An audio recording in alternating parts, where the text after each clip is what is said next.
What? What's up, everyone? It's your boy Tyler Genius and Nick Nash, who is currently commandeering the dog. Rowan, he's a good boy. Today we're gonna be showing you guys how to do a gospel sample, how to make it. You know what I'm saying? We're gonna take you to church, if you will. So let's dive in. So we started with this Keyscape piano, LA Custom C7 Cinematic. I don't think I've ever used it for a sample before, but just given the effects we had on it, it really sounded like a real sample in the context of the loop that we made. So this is the chord progression that we started with. First, I will play it dry and then show you guys the effects we put on it.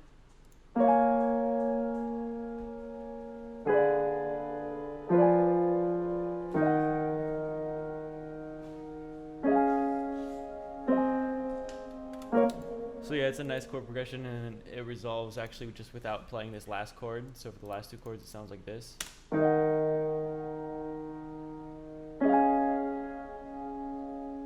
Just for a little bit of variation. And then so the two effects we used were, the first one is reels, and I used this master mellow preset. That's how you hear that little motor like noise sound in the background, and it kind of just gives it a vintage feel, a sampled feel. So with just that, it sounds like this.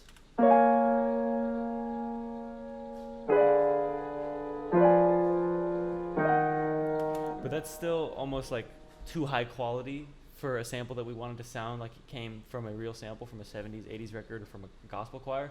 So I turned this flangus on to just take a bit of the frequencies out and make it sound really thin, which is going to sound even better when I show you the sound that we layered it with. But by itself is this.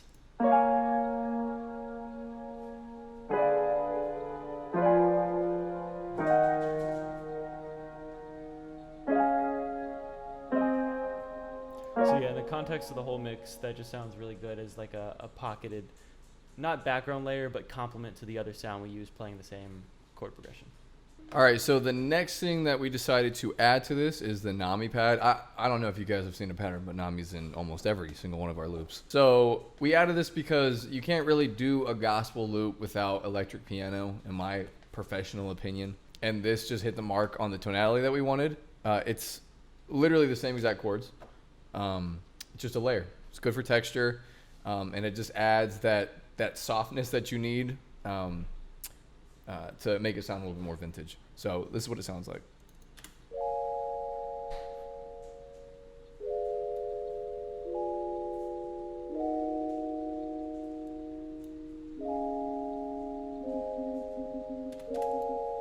And if you play that together with the keys.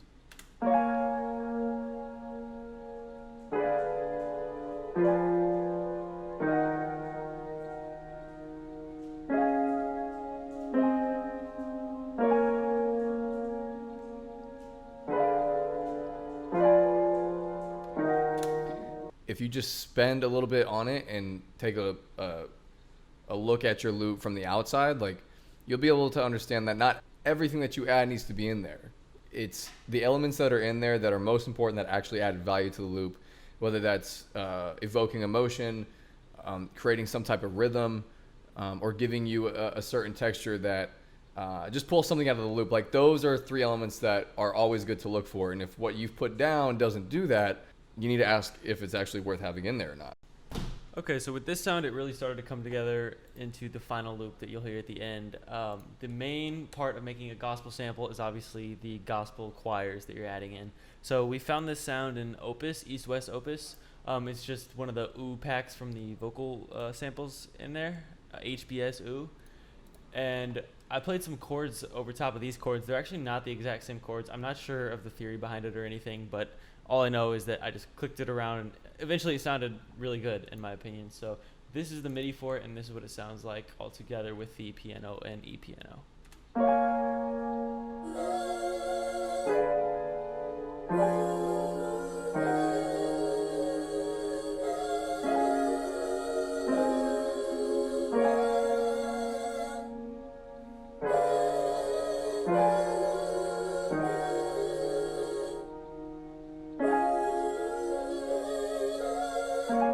And so you notice they're not all on grid. They're kind of hand clicked in and all at different points. That's because in a real gospel choir, it's a lot of people trying to coordinate singing different notes at different times and whatnot, and it's not going to be able to sound perfect. So in order to give it that human feel, as I said, like a real sample, you're going to want to make it sound a little imperfect. Okay, so the first vocals that I added were just chords on top of the chords I already had, and they really just gave it the sound of a gospel sample, but compositionally, it didn't really change anything. There's not many new notes being added. On the other hand, this vocal sample that I'm about to show you, which we also used East West Opus for, we used the HBS solo phrases pack, is really just a top line that the choir would be singing on top of it. It's just different samples that we clicked in. Each of these notes plays a phrase from the pack, and we added it on top of the chords. So this is what that sounds like.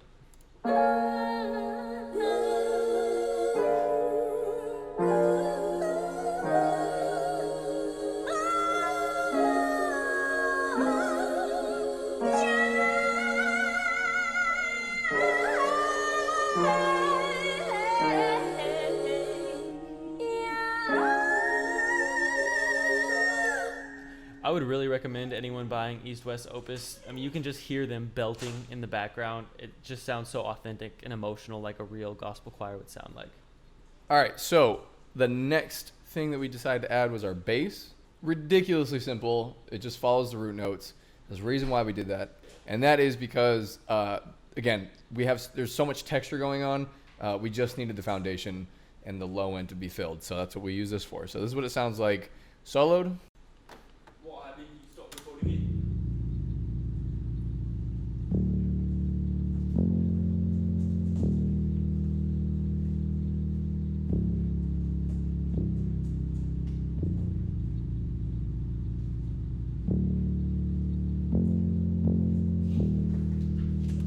And to be honest with you, it does not sound good by itself at all. But when you play it together, it's completely different.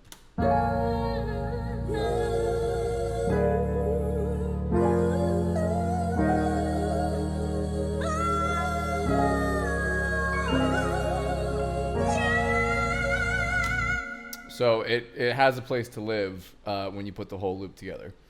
So after that, we have our bells. That's not a bell, that's a harp. So we have our harp from Opus. That's what it sounds like.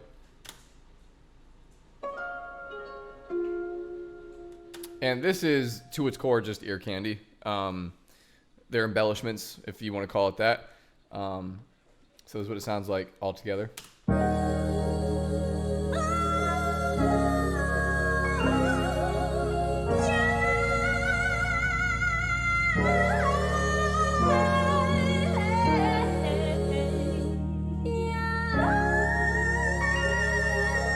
Like I said, we kept this loop pretty simple in terms of how many elements we added. One last thing we added was this perk loop. It's just Dude Clay's perk loop layered with a couple other one-shot perks that we threw in there. This is what it sounds like all together.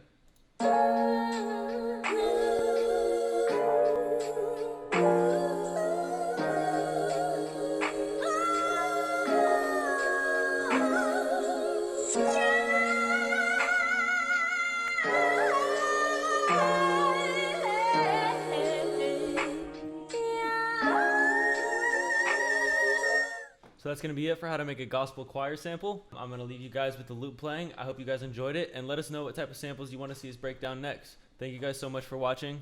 Remember to like and subscribe, and I'll see y'all next time. Bye.